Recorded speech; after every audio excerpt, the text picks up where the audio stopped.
કોઈ દ્વારિકા જઈને તેડાવો મારા નાથને,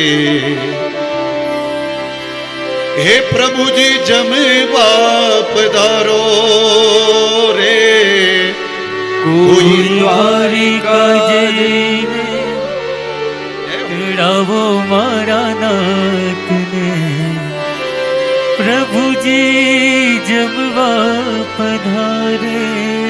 કોઈ ડાકોર જઈને તેડાવો મારા વાલાને, હે રણ છોડ જમવા પધારો રે. કોઈ ડાકોર જઈને તેડાવો મારા નાથને, રણ છોડ તમારો ભાવ હોય ને એટલે ડાકોર થી ઠાકોર તમારા ઘરે જમવા આવે મારા વાલા, આવે, ચોક્કસ આવે. જલારામ બાપાને બહુ માનો તમે બધા, અમે પણ માનીએ, ખૂબ માનીએ.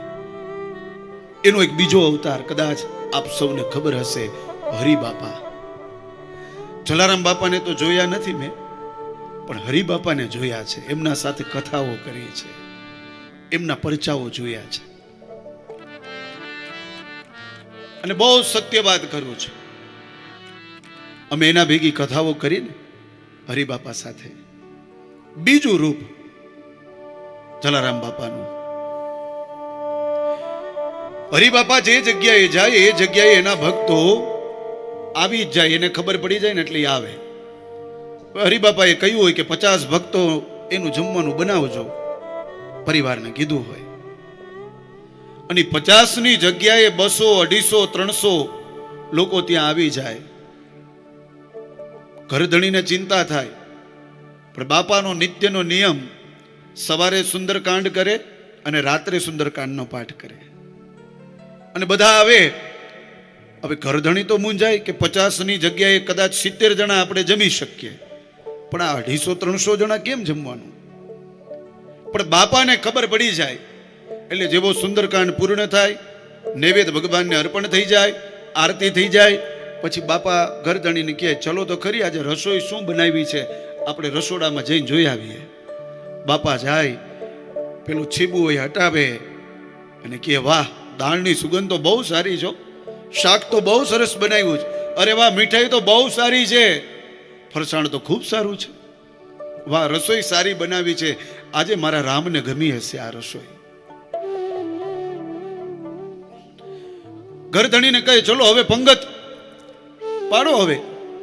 અને ત્યારે ઘરધણી મૂંઝાતો કહે બાપા થોડો સમય આપો તો થોડું જમવાનું જાજુ બનાવી લઈએ, કારણ કે મહેમાનો જાજા થઈ ગયા છે. અને બાપા ત્યારે એમ કે ચિંતા ન કરો, મારો ઠાકર છે ને બધું કરી દેશે. અને પછી પંગત પડે અને 50 છે.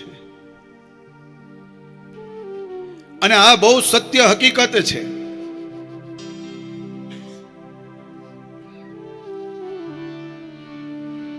આવા તો ઘણા બધા એમના પરચાઓ જોયા છે. વીરપુર જાવું કે સતાધાર જાવું, હાલ તને હાલે બધે રામ દેખાડું. વીરપુર જાવું, સતાધાર જાવું, હાલ તને હાલ બધે રામ બતાવું. એ વીરપુર જાવું કે સતાધાર જાવું, એ હાલ તને હાલ બધે રામ બતાવું. વીરપુર જાવું, સતાધાર જાવું, હાલ તને હાલ બધે રામ બતાવું. અને એ હરિબાપા જ્યારે પોતાના હાથે બધાને પીરસે, આ મેં જોયેલું પ્રત્યક્ષ. જો પેલો શબ્દ એ બોલ્યો કે મેં જલારામ બાપાને નથી જોયા, પણ હરિબાપાને જોયા ને એટલે ખબર પડી ગઈ કે એ જલારામ બાપામાં કેટલું સત હશે. એ એના હાથે પીરસે. અને હજી તો 2 4 5 ટુકડા ખાધા હોય, ભોજન આરોગ્ય હોય ને એટલે બધા એમ કે પેટ ભરાઈ ગયું, પેટ ભરાઈ ગયું. અને આટલી રસોઈમાં ઘણા બધા લોકો જમી લે, કેટલું સુંદર કહેવાય ભાઈ. એનો મતલબ એમ કે એમાં ભગવાન એમાંથી આરોગ્ય છે. અને તમે જોજો ભગવાનનો પ્રસાદ લેશો ને એટલે તમારું પેટ ભરાઈ જશે. એટલે આ બધી જગ્યાઓએ ભગવાન રામનો વાસ છે, કૃષ્ણનો વાસ છે. ત્યાં પ્રસાદી પણ લેવી જોઈએ. આમાંથી ઘણા તોયમ યો મે ભક્ત્યા પ્રયચ્છતિ, તમારો ભાવ હશે ને એટલે ભગવાન ભોજન કરવા આવશે. ભગવાન ભૂખ્યા છે ભાવના રે લોલ, ભાવ જુએ ત્યાં દોડી જાય મારો વાલો. ભગવાન ભૂખ્યા છે ભાવના રે લોલ. ભગવાન આપણી ભાવનાને જોવે છે.